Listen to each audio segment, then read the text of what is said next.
Hoy tenemos la oportunidad de conversar con dos referentes de la academia. Tenemos a Juan Soto, Juan Ángel Soto, profesor visitante de la Universidad de Navarra en España, y a Enrique Payares, director de investigación en la Universidad de Pensilvania. Y con ellos un poco vamos a conversar acerca de eh, el estado actual del pensamiento liberal, de las críticas que hoy se hacen en Occidente al modelo liberal y qué nos puede ofrecer la tradición hispánica, la tradición ibérica de la libertad a los debates que hoy están alimentando la discusión en los Estados Unidos particularmente. Bueno, gracias Juan y Enrique por el tiempo para conversar hoy. Eh, Quería empezar un poco describiendo el momento que estamos pasando actualmente en Estados Unidos con la reciente reelección de Donald Trump y, y la crítica que por ahí esa reelección con ganador del voto popular, además del voto del colegio electoral, la crítica por ahí implícita que esta reelección implica para la democracia liberal y para la economía de mercado. Ya sabemos lo disruptivo que fue la primera presidencia de Trump en el 2016 y ahora un poco se ha reafirmado eh, esto, ¿no? Entonces quería un poco que nos describan, o Juan primero, por qué es una crítica al liberalismo, a la democracia liberal, esta elección de Trump. Bueno, en primer lugar, un placer estar aquí. Más que una crítica, es una enmienda a la totalidad, pero no tanto, creo yo, a la democracia liberal en su conjunto o al libre mercado como en sí mismo, sino a quizá una degeneración, ¿no? Tanto de la democracia liberal, una perversión, como de un libre mercado que tampoco es libre, ¿no? Sino que se percibe como un capitalismo de amiguetes, ¿no? Como ese crony capitalism, eh, donde unos pocos pues, ejercen, ¿no?, mucha presión sobre el regulador al que capturan y donde en definitiva hay unas élites políticas y corporativas que han dado la espalda, ¿no?, a la mayoría de la sociedad, y que viven de espaldas a ellas y que ya no ejercen una relación de liderazgo y de responsabilidad, que es lo que suelen hacer las élites en todos los países, o lo que deberían, porque siempre va a haber unas élites dirigentes, sino que la relación ya no es, como digo, simbiótica, sino parasitaria.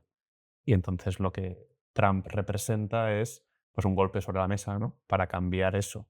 Em, y al contrario de lo que se piensa en ocasiones, ¿no?, de que Trump quiere, eso es, en suyo es un discurso populista que viene a eliminar las élites. Realmente lo que se está produciendo o se va a producir es un reemplazo de élites.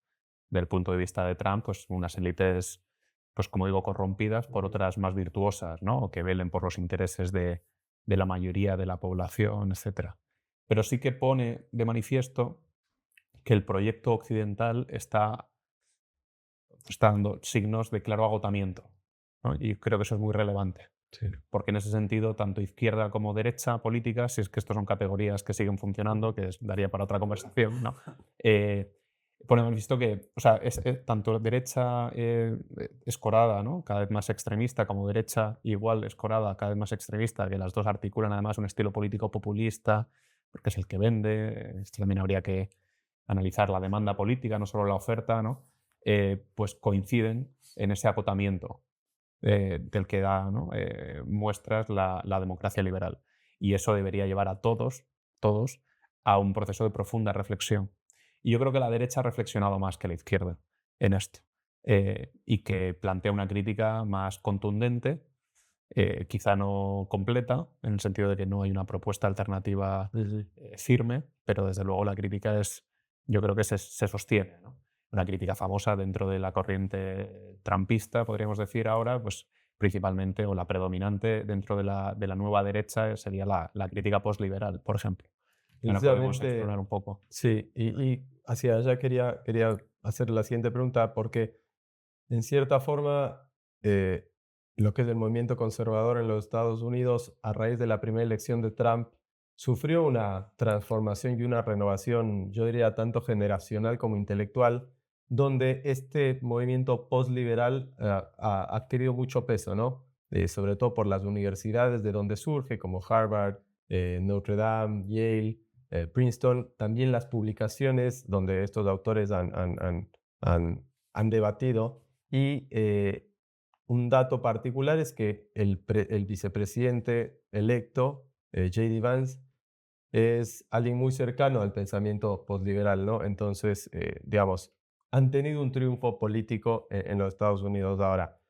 Pero si podemos describir un poco más qué es esta crítica postliberal y bueno, tratar de entender un poco más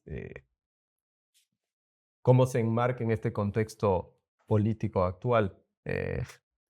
¿Quieres definirlo tú, Enrique? No, sí, sí, sí.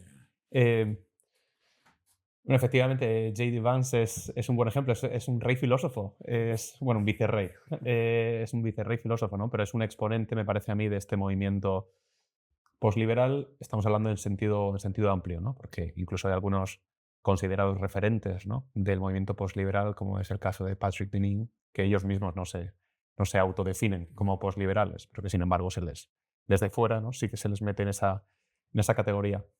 Bueno, es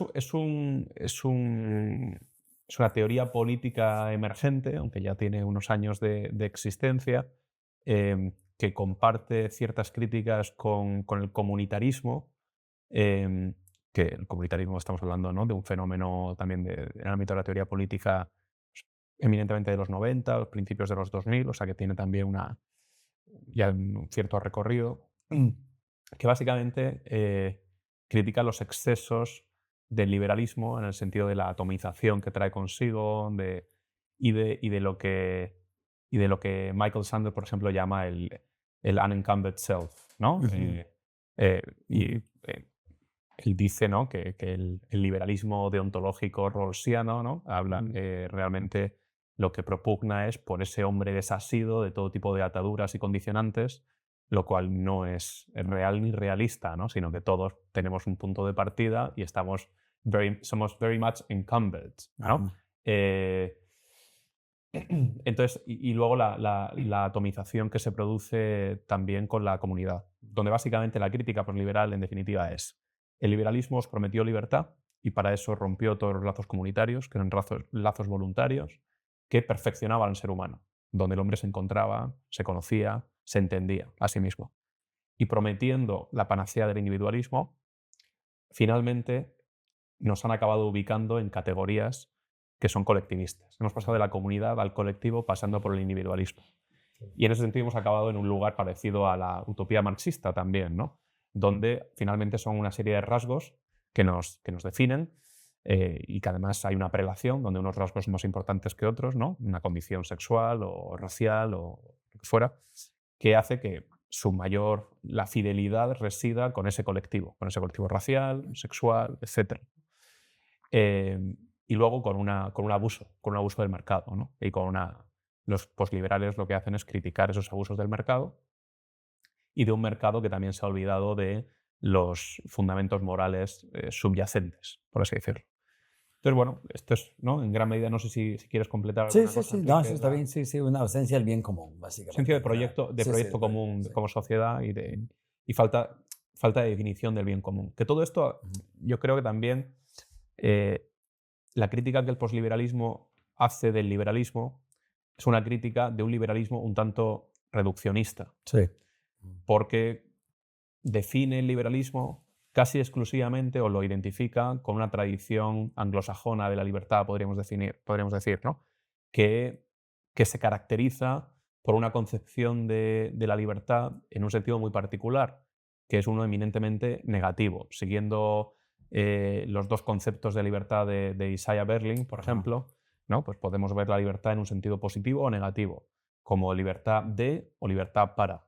Libertad de es la más propia de la tradición anglosajona de la libertad, donde es una libertad entendida como ausencia de coerción, de coacción, de intervencionismo, ¿no? Básicamente que me dejen en paz, que me dejen vivir mi vida. Es algo muy clásico, muy canónico, ¿no?, también en el imaginario colectivo en este país, en Estados Unidos, ¿no?, que se metan lo mínimo posible con mi vida, que me dejen tranquilo, ¿no? Lo que sucede es que esa libertad, entendida en sentido negativo, puede conducir, como de hecho ha conducido, a ese proceso de nuevo, de atomización, de pasar de la persona al individuo, de que el individuo se define a sí mismo y se entiende soberano. Y la libertad se entiende como un fin en sí mismo, donde la libertad hay que conseguirla porque sí. Sí, esta es una concepción que yo creo que, de nuevo, igual que creo que el liberalismo, el que critica a los posliberales, es un liberalismo parcial, este concepto de libertad entendida exclusivamente desde un punto de vista negativo también es una definición muy parcial de la libertad. Una libertad que yo, por ejemplo, no entiendo la libertad como un fin en sí mismo, ¿no? Sino como un medio hacia otra cosa, ¿no? Una herramienta. Perfecto. Y hablando de esto de las tradiciones de la libertad, ¿qué nos puedes decir de las otras tradiciones de la libertad que existen ahí, que en cierta forma también han sido no destinatarias de esta crítica? Sí, a ver, yo creo que hay dos cosas. Hay un tema filosófico y hay un tema histórico. El tema filosófico es que lo que dice Juan es un error conceptual sobre lo que es la libertad, ¿ya? Porque la libertad es una realidad trascendente, no es simplemente la ausencia de impedimentos para hacer lo que me dé la gana. Em, y esa concepción existe desde el cristianismo y desde los griegos antes. ¿Entiendes? Lo que pasa es que ha sido un proceso histórico de, de simplificación que creo que tiene su auge en cierto momento en la modernidad del siglo XVII, XVIII, sobre todo en la tradición anglosajona.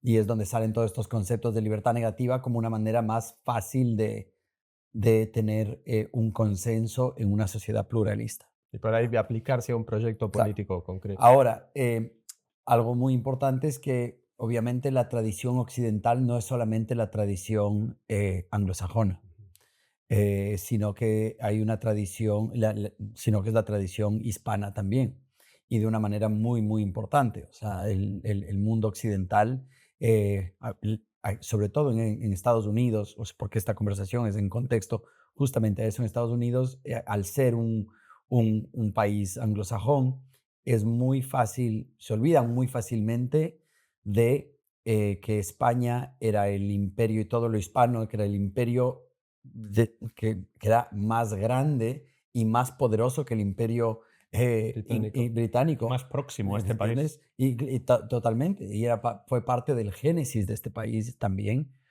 y de toda América. Y fue una relación muy distinta, la relación América-España con la relación Inglaterra-España, que también es otra cosa de la que podemos hablar.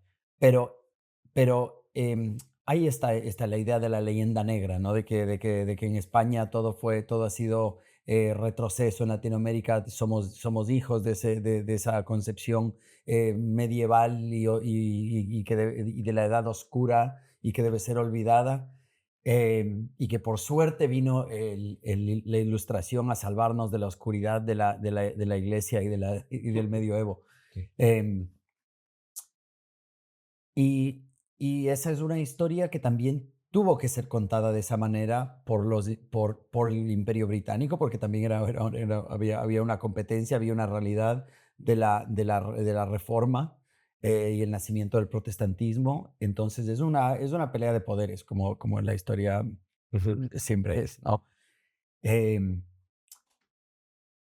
pero para los occidentales modernos, creo yo que es muy importante remontarnos un poco y dar a conocer y autoconocer esa historia del mundo hispano y de la tradición hispana, porque primero porque es parte de la historia y del génesis, pero segundo porque es profundamente relevante para lo que estamos viviendo y lo que, eh, y tal vez la tesis implícita en la conversación es un poco que también es que tiene algo esencial que puede aportar a la tradición anglosajona, que la tradición anglosajona no conoce. Sí, Perdón, precisamente tomando ese punto y si podemos también enmarcar históricamente el proceso histórico que han implicado estas elecciones en los Estados Unidos, es también un proceso donde Occidente como bloque, no tanto ideológico, pero sí idiosincrático de una visión del mundo, del hombre, de la vida, también está en crisis, ¿no? ¿Cómo conviven estas dos visiones o entendimientos de la libertad en un mismo Occidente, ¿no? Que quizás ha estado siempre guiado, dominado por una mirada más puesto en anglosajona que por ahí en la tradición hispánica o más latina? Pero ¿cómo podrían estas dos concepciones Convivir. convivir? O sea, yo creo que no es que Occidente haya estado dominado por la concepción anglosajona, sí que lo ha estado en los últimos 150 años. Sí. ¿No? Y de nuevo, Occidente se ha identificado con esa tradición anglosajona. Que más allá de las cuestiones filosóficas, o mejor dicho, que las cuestiones filosóficas parten de realidades históricas también, ¿no? Entonces tiene sentido que se cristalice, que se consagre una visión de la libertad entendida como libertad negativa en un contexto, por ejemplo, eminentemente reformista, Claro. ¿no? Protestante, donde se rechaza la autoridad de la Iglesia, la estructura de la Iglesia, ¿no? También tiene sentido que nazca esa concepción de libertad en el sentido negativo cuando, conforme se van formando sociedades cada vez más plurales y heterogéneas, donde es mucho más simple Sí, sí. hablar del principio de no agresión, ¿no? Que Ujú. básicamente es en lo que consiste la libertad negativa, porque eso te evita tener que definir un proyecto común, Sí, sí. que, como digo, es más difícil en sociedades heterogéneas. O sea, que tiene una razón de ser, no es que, o sea, que no es una crítica a la ligera, sino que proviene, ¿no?, de una tradición. Y que mientras existía cierto residuo de la tradición, funcionó bastante bien. Sí, O sea, parte de la crisis moderna que vivimos es que el residuo se ha terminado. sí. Entonces llegamos a un punto en que no tenemos ninguna manera positiva de definir lo que es la verdad o el bien. Eh, las alternativas son paupérrimas. Nadie ha podido tener una alternativa a esa tradición y ya no sabemos cómo regresar a la tradición. Y esto sucede incluso dentro de la propia tradición anglosajona, o sea, siendo muy reduccionista, ¿no? Pero, por así decirlo, la tradición anglosajona, ella misma, sin necesidad de influencias externas, se ha quedado con la riqueza de las naciones, se ha olvidado de la teoría de los sentimientos morales, Ah, totalmente, sí, sí. ¿no? Es decir, Sí, por sí. ejemplo, a nivel económico, ¿no? Sí, Se ha olvidado sí, de que un libre mercado, una sociedad prospera, pero debe prosperar virtuosamente, sí. ¿no? Que el propio Adam Smith lo tenía claro, Sí, sí. ¿no? Pero ahora queda menos claro. En cambio, esa tradición hispánica de la libertad, que en efecto, desde esa leyenda negra o por potencias rivales, ¿no?, en su momento, han querido asemejar, bueno, no han hablado de una tradición hispánica de la libertad, sino que han hablado de la tradición hispánica, ¿no?, como un mundo oscuro, ¿no?, retrógrado, antiprogreso, etc. Se olvidan, es profundamente ignorante, como lo somos también nosotros, herederos directos, ¿no?, de esa tradición, que conocemos mejor a los filósofos anglosajones que a los Sí. propios, ¿no? Se han olvidado de que estábamos hablando de un grupo de intelectuales de los siglos XVI y XVII principalmente, ¿no?, en España, en Portugal, en Iberoamérica, eh, que pusieron los cimientos filosóficos de una edad dorada en todos los órdenes, de un siglo de oro de la literatura, de un siglo de oro, ¿no?, de expansionismo, de geopolítico, ¿no?, de poder real, ¿no? Entonces, el florecimiento material de aquella civilización, ¿no?, iba de la mano también de un florecimiento intelectual, y de intelectuales que, lejos de, como se podría imaginar, ¿no?, de hablar del derecho divino de los reyes o consagrar, ¿no?, pues a absolutistas, etc., eran liberales, en el sentido de que eran cuasi revolucionarios, ¿no? De hecho, en muchas ocasiones luego se les instrumentalizó, ¿no?, con fines revolucionarios.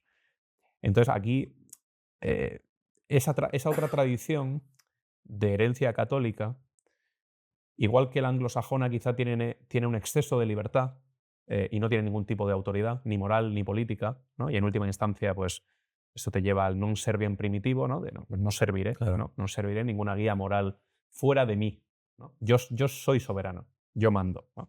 Claro, eso es problemático, ¿no? Para vivir en sociedad. Bien, la tradición hispánica quizá tiene un exceso de autoridad, porque quizás se fía mucho, ¿no? Una autoridad moral y sobre todo una autoridad material, ¿no? Política en este caso.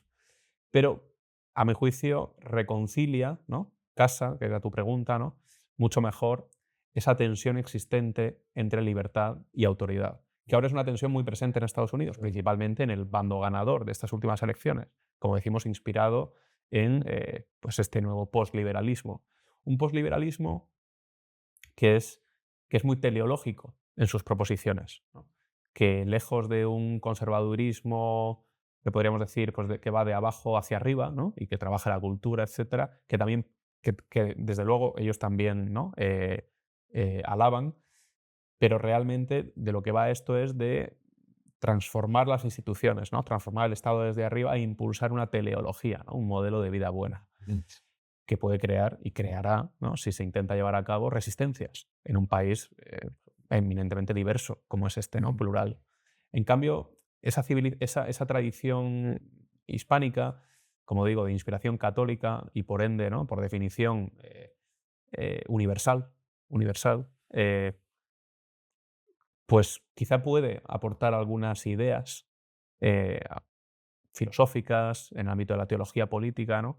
A esos posliberales cuya élite además resulta que es también católica, ¿no? Es explícitamente católica, cuya élite intelectual es católica, ¿no? Entonces, pero que quizá desconocen esa otra tradición de la libertad que seguramente les resuene, ¿no? La sientan muy cercana, precisamente por esa idiosincrasia católica. No sé qué opináis. Sí, y en eso quizás quisiera preguntarte a ti, Enrique, sabiendo que la crítica posliberal es eh, básicamente o prácticamente una crítica que sale desde centros de pensamiento católico de Estados Unidos. eh, ¿Cuál es el estado hoy si querés, del pensamiento católico en el mundo? Y si es lícito o justo decir que, bueno, que Estados Unidos se ha vuelto hoy de alguna forma el centro intelectual del pensamiento católico. eh, ¿Y cuánto puede aportarle esta tradición hispánica a ese pensamiento católico en los Estados Unidos? Sí, bueno, a ver, no sé, yo no sé hasta qué punto Estados Unidos es o no el centro de esto. Creo que hay sin duda un renacimiento de esto en este país, que es interesante, sin duda, en ciertas cosas, porque, bueno, es obvio que vivimos en una crisis, ¿no? O sea, que vivimos en una crisis de identidad del proyecto en general, del proyecto liberal. Ahora, como en todas las crisis, creo que es importante saber de dónde venimos y aquí es donde hay una historia que está relacionada a lo que decías tú, Juan, hace un momento, pero es la historia bueno, del origen del liberalismo en sí, ¿ya? Porque el liberalismo aquí se lo conoce, y esto es algo que mencionabas hace un segundo, eh, como la idea esta de los derechos, del principio de no agresión, de la libertad negativa, y es muy lockeano y bueno, y de ahí ese es su génesis. Ahora, hay un par de investigadores que han apuntado a problemas con esa historia, pero algo muy importante es acordarse que inclusive el término liberal es de origen español. Em, en- Sobre todo en una aplicación política. A ver, el término liberal empieza a ser utilizado por ciertos escoceses en el siglo XVIII, a fines del siglo XVIII, en una cierta connotación política, pero todavía quería decir generoso, abierto, amplio, nada más. Pero son los liberales de la Constitución de Cádiz de 1812, bueno, que se empiezan a juntar en 1808 en las diferentes juntas regionales, que terminan autodenominándose los liberales, ya que terminan entendiendo el liberalismo como algo político. Entonces hay un pensador de apellido Breña que ha sugerido que en realidad no se puede ser liberal sin por lo menos entender lo que era el liberalismo gaditano, porque es donde nace el liberalismo. O sea, que andamos llamándonos liberales y diciendo que somos posliberales si ni siquiera tenemos una definición de liberalismo, y si no entendemos no solamente una parte, una historia interesante del liberalismo, sino hay un muy buen argumento para decir que es la historia central del liberalismo. Y esta historia nace primero, bueno, en Cádiz, pero viene, es un producto de las Españas, no solamente de la península, Ujú. sino hay representantes de todas las colonias em, que se juntan básicamente para crear una resistencia en contra de bueno, la historia que todos conocen, que Napoleón había invadido en 1808, había puesto a José Bonaparte como el rey, le había echado a Fernando para Bayona, a Fernando el séptimo, y, eh, y la resistencia era este grupo que forman ciertas juntas locales que terminan siendo unas cortes en Cádiz, de intelectuales, sacerdotes, abogados, Mm. de las Españas para crear una constitución. ¿Esta constitución qué era? Eso es importantísimo saber, si es que es la primera constitución liberal, sobre todo que utilice el término, es importante saber qué era. Y la manera en la que, por ejemplo, Argüelles, que es uno de los principales fundadores de la Constitución, lo describe es que dice que en esta Constitución no hay nada nuevo, que es todo basado en las leyes fundamentales medievales españolas. Entonces dice, nosotros ya venimos viviendo así desde la Edad Media. Ya venimos viviendo con gobiernos representativos. O sea, ya el liberalismo no es una idea política que se crea de una manera artificial, O revolucionario. Más bien. revolucionaria, sino que es una serie de desarrollos orgánicos, eh, históricos, de prácticas políticas. O sea, primero es una práctica política, luego se teoriza sobre esto. Claro. Entonces, esto es fundamental porque desde su origen te das cuenta que no es ni revolucionario ni ideológico. Nunca está concebido para ser una ideología exhaustiva que te diga cómo vivir de la manera que termina siendo en su versión moderna. Ujú. Eh, la otra parte de esto o sea, que está relacionado con el antirrevolucionarismo, digamos, de este liberalismo, es que era un liberalismo que era pro monarquía, Ujú. estaba a favor de que el rey Fernando el séptimo regrese y que sea el monarca con ciertas limitaciones, o sea, Sí. si eran reformistas, de que el rey regrese, y no tenía libertad de religión, que es otra cosa importante. O sea, era un liberalismo católico. Ujú. Entonces, mucha de la crítica que se le hace al liberalismo hoy en día es una crítica a un concepto absolutamente ajeno del liberalismo En su origen. originario de la Constitución de Cádiz. Eh, Incluso la Constitución de Cádiz, o sea, hay una continuidad muy profunda que es importante recordar, o sea, que empieza, bueno, como hablábamos, como mencionabas en Salamanca, de cierta manera, estos desarrollos y esta vida intelectual del siglo de oro y de la escolástica tardía, pero hay una conexión muy importante que se conoce muy poco, sobre todo en el mundo anglosajón, que es la Ilustración española, con tal vez su personaje más importante siendo Gaspar Melchor de Jovellanos, Ujú. ya que era como el político reformista por excelencia.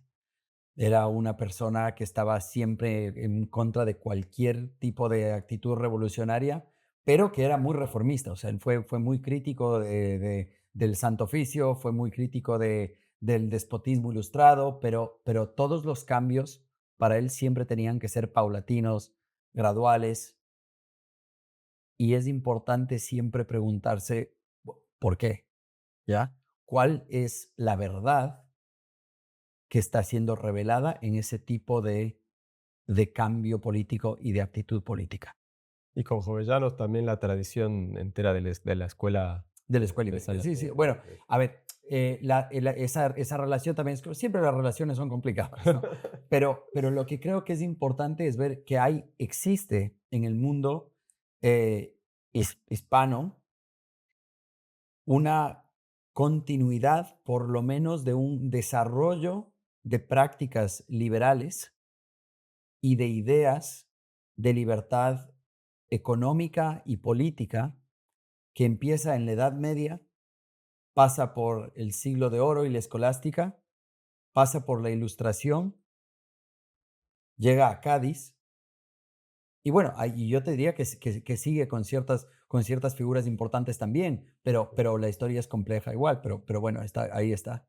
Algo que mencionaste fue esta discusión, ¿no? Si el liberalismo es o no revolucionario, si es o no ruptura. Y hubo un debate acá cuando se estableció la Constitución por los padres fundadores de Estados Unidos, donde precisamente se planteaba si, y es un debate que hasta el día de hoy sigue generándose, si la Revolución Americana fue una ruptura o una continuación. Y por ahí quería preguntarles, ¿cuánto creen ustedes, incluso si hay indicios o no, de que en esa discusión que se dio entre los padres fundadores sobre no solo las ideas de la libertad y la concepción de la libertad, pero esta idea también de continuación o ruptura de algo anterior, cuánto pudo haber influido o informado esa discusión, estas discusiones de la escolástica española? Muy buena pregunta. O sea, yo creo que deberíamos distinguir entre ruptura o continuación, ¿no? Filosófica o política. Porque lo mismo podría decirse de, por ejemplo, posteriormente de independencias americanas, ¿no? De España, Sí. que es una ruptura política, es evidente, ¿no? Pero en muchas ocasiones esa ruptura política está justificada, ¿no? En ideas subyacentes que son las que otrora defendiera la metrópoli, ¿vale? Esos escolásticos de la Escuela de Salamanca, que traiciona en ese sentido su propia tradición de la libertad. Es decir, los argumentos esgrimidos por muchos líderes de las revoluciones, ¿no? e independencias americanas son argumentos que se habían empleado en Cádiz, Sí. ¿no? Y que en ese sentido hablaban pues, de las manifiestas injusticias, ¿no? De la falta de derechos y libertades, del despotismo, ¿no? Del monarca, etc. Lo mismo podría suceder, bueno, lo mismo sucede con la Revolución Americana, ¿no? Con la Declaración de Independencia. La Declaración de Independencia está basada, ¿no? En el empirismo británico, en la Ilustración escocesa, ¿no? En las ideas que defendía la metrópoli, o sea, en sus propios filósofos, por así decirlo, ¿no? Entonces ahí hay una continuidad en la tradición de pensamiento. Dicho lo cual, posibles influencias de esa tradición hispánica de la libertad, en este caso, en este país, ¿no? En Estados Unidos. Yo creo que las hay en dos órdenes, y eso creo que es positivo, porque quiere decir que la tradición hispánica de la libertad no es una tradición foránea, no es extranjera, no es algo que Estados Unidos habría de importar, bien los posliberales, bien quienes fueran, ¿no? Sino que también es propia, sencillamente hay que redescubrirla, ¿no? Y entonces yo creo que las hay en dos órdenes.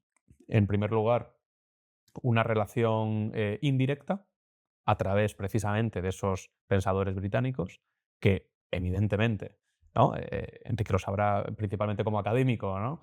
Conocían el estado de la cuestión, conocían a sus precursores, ¿no? Filosóficos. Si Adam Smith se pasó 3 años viajando por Francia conociendo a los fisiócratas, es implanteable que no hubiese conocido el pensamiento español. Totalmente. En Francia, ¿no? Igual que John Locke pues, tiene párrafos, ¿no? que son prácticamente copia y pega, ¿no?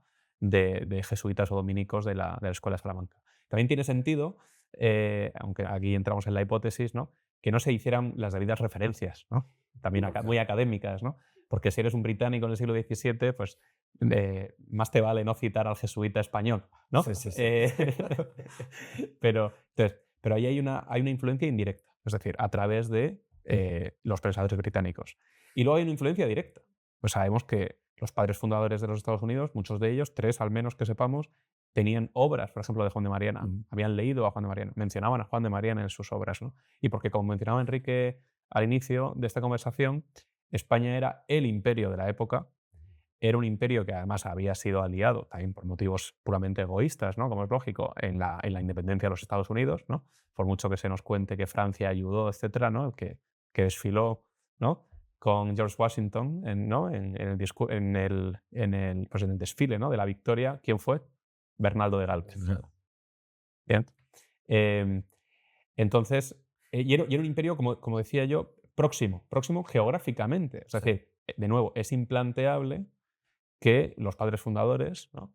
Personas muy inteligentes, muy leídas, no, no tuvieran muy presente al Imperio Español con todo lo que conllevaba. Como digo, no una cuestión económica o de poderío militar o ¿no? Geoestratégico, etcétera, sino también, como intelectuales que eran, qué ideas se estaban contando desde la metrópoli, ¿no? O sea, Jefferson era un amante de Cervantes, Ujú. ¿no? Por ejemplo. Sí. Sí, ya hay cosas como, o sea, también hay anécdotas que cuando John Adams está tratando de llegar a Francia y que se hunde el barco y termina en Finisterre De cruzar y tiene España. que cruzar España y claro, y él observa, dice que, que es increíble las prácticas de gobierno representativo que tienen las comunidades mientras viaja por el norte, que tienen todas las comunidades en relación con la corona. ¿Ya? Entonces te das cuenta que claro que sí, o sea, que habían estas prácticas habían sido observadas no solamente por los españoles y los latinoamericanos, o sea, por toda Hispania de Cádiz Sí, después, sino por o sea, por políticos americanos, sí. ¿me entiendes? De la época. Entonces sí, o sea, hay anécdotas, hay obviamente lo que cuentas de las influencias intelectuales, que después es una influencia que regresa a España a través justamente de los escoceses y de John Locke y bueno, John Locke es inglés, pero de los escoceses como Adam Smith y, y regresa porque los intelectuales, obviamente, de la Constitución de Cádiz eran gente que conocía muy bien también las teorías que habían producido en los años anteriores.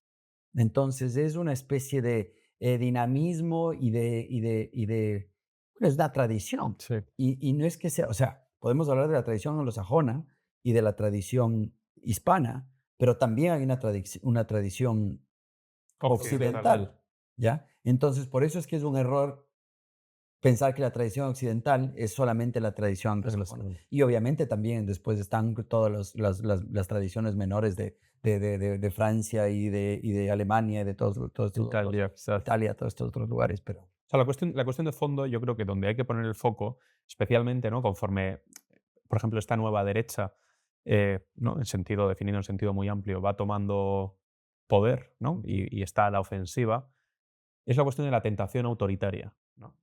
Que siempre está ahí, para derechas y para izquierdas, sí, ¿no? sí. Cuando uno llega al poder, a las instituciones, ¿no? Lo cual crea esa tentación autoritaria, crea una tensión, como decíamos inicialmente, ¿no? Entre libertad y autoridad. Libertad y autoridad. Que es Para, donde creemos que esa tradición hispánica puede aportar algo de valor, ¿no? Claro. bueno, precisamente hacia allá quería ir en estos últimos minutos de conversación, entendiendo que el mundo occidental está en crisis y que creo yo, coincidimos acá, es necesaria una reconstrucción de ese mundo occidental eh, que ponga el foco o el centro en el desarrollo de la persona humana, en la dignidad de la persona humana como tal, y a partir de ahí reconstruir un sistema de organización social que de vuelva a poner el foco en esa mirada, incluso entendimiento cristiano que dio origen quizás a la palabra propiamente y al sistema liberal, pero mirando hacia adelante con esta tensión o complementariedad de dos tradiciones en el bloque occidental, ¿qué camino se puede plantear hacia adelante para fomentar un mayor diálogo y entendimiento entre estas dos tradiciones, pero sobre todo teniendo en cuenta la vital importancia de reconstituir a la tradición occidental, yo diría incluso como una cuestión de supervivencia del mundo como lo conocemos, de los valores que defendemos y del sistema político y democrático que se ha construido, a pesar de sus muchas fallas. Pues en primer lugar, conocerlo y difundirlo. Es decir, o sea, si Occidente es un crisol de tradiciones de la libertad, ¿no? Las dos principales Ujú. siendo la anglosajona y la hispánica, pues en primer lugar deben conocerse todas esas. Conocerse por sus propios protagonistas, que como decía antes son profundamente ignorantes de su propia tradición, pero también por los que tienen a gala pues, otras tradiciones, ¿no? En el caso pues, del mundo hispánico, pues, por ejemplo, iniciativas como esta en la que formamos parte, ¿no? Escuela Ibérica, pues tener un diálogo, ¿no? Y poder difundir ese legado de pensamiento, que no es una exégesis histórica, sino que es un legado vivo, ¿no? Difundirlo entre nosotros y también hacia el mundo anglosajón y recibir también, ¿no? Una respuesta del mundo anglosajón. Y este país, ¿no? Hablando de crisoles, este país también es un crisol en un sentido de tradiciones, pero también en un sentido demográfico, ¿no?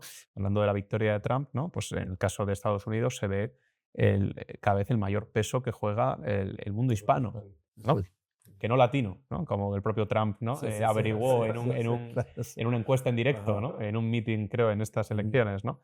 Eh, entonces, bueno, pues estas personas, a su vez, provienen de unas tradiciones culturales, pero también de una tradición de libertad eh, distinta y complementaria con la anglosajona, ¿no? Y yo creo que eso puede enriquecer muchísimo este país y en general el proyecto occidental, que insisto, o es consciente de que tiene a su disposición esa constelación de tradiciones, ¿no? A las que puede echar mano Ujú.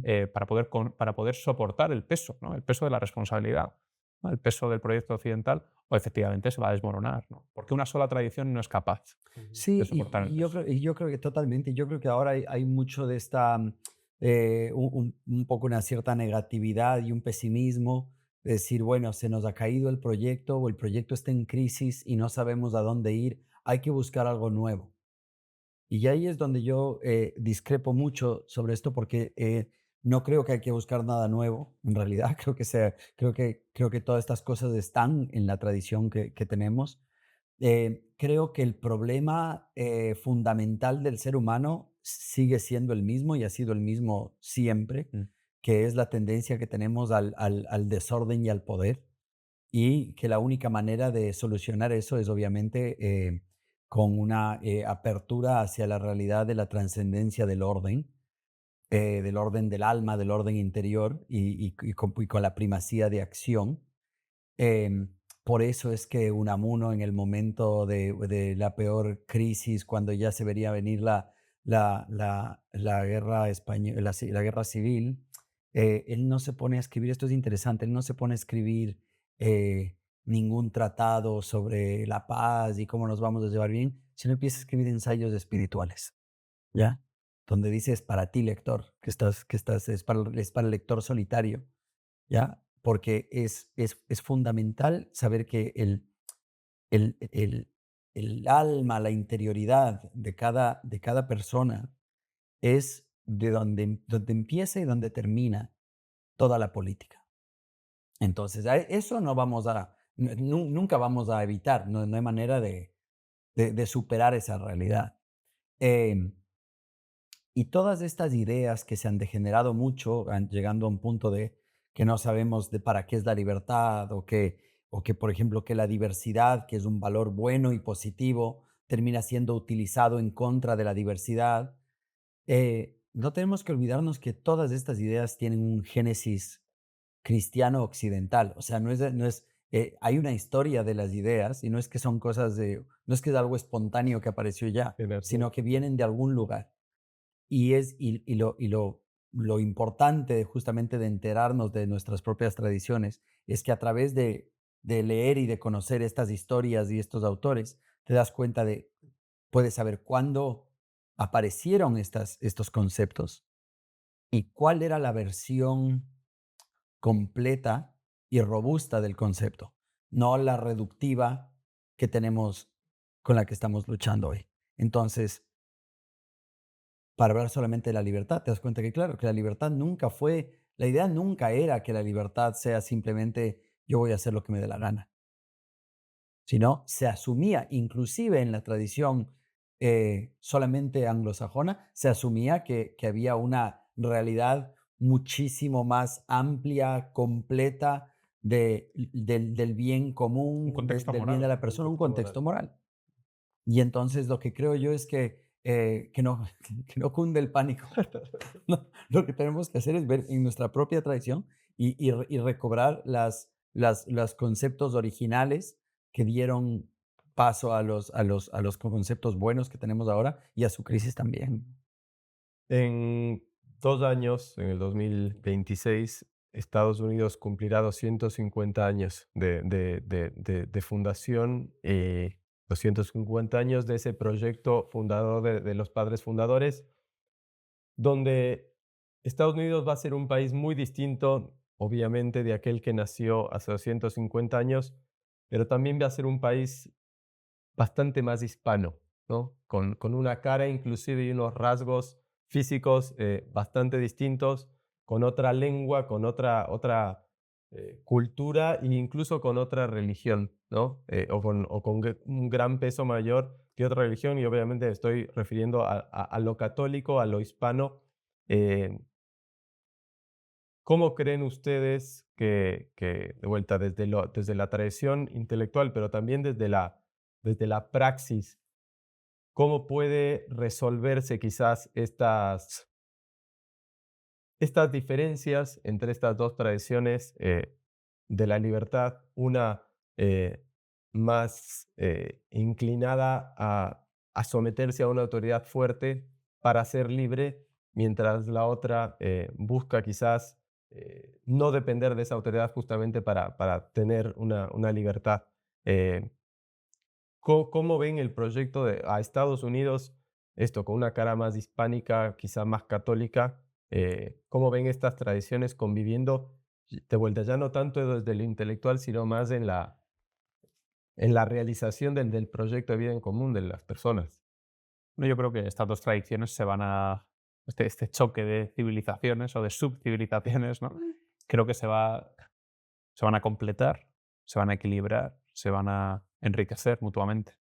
Eh, por un lado, hablamos de los hispanos, ¿no? Que llegan a asentarse a Estados Unidos en una amplísima mayoría buscando precisamente libertad, libertad que no encuentran en esos países, ¿no? Ujú, Por los regímenes políticos ujú. que tienen, etc. Buscando libertad, pero en los dos sentidos. Fijémonos, en el sentido de que nadie, ¿no? Me imponga, ¿no? Pues con un régimen, ¿no? Un mano de hierro, ¿no? Un sistema opresor, ¿no?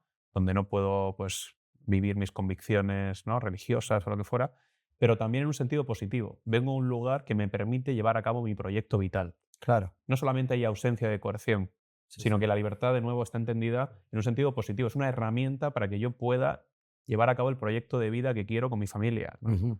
Eh, Sí, es de el hecho, sueño el sueño americano. americano, claro. Sueño Sí, el sueño americano. americano es algo positivo y que no es solamente dinero. O sea, que Exactamente. es toda una realidad que la gente se imagina. Ya si existe o no existe es otra cosa. Eso es. Entonces, en ese sentido creo que se van a enriquecer mutuamente. Perfecto.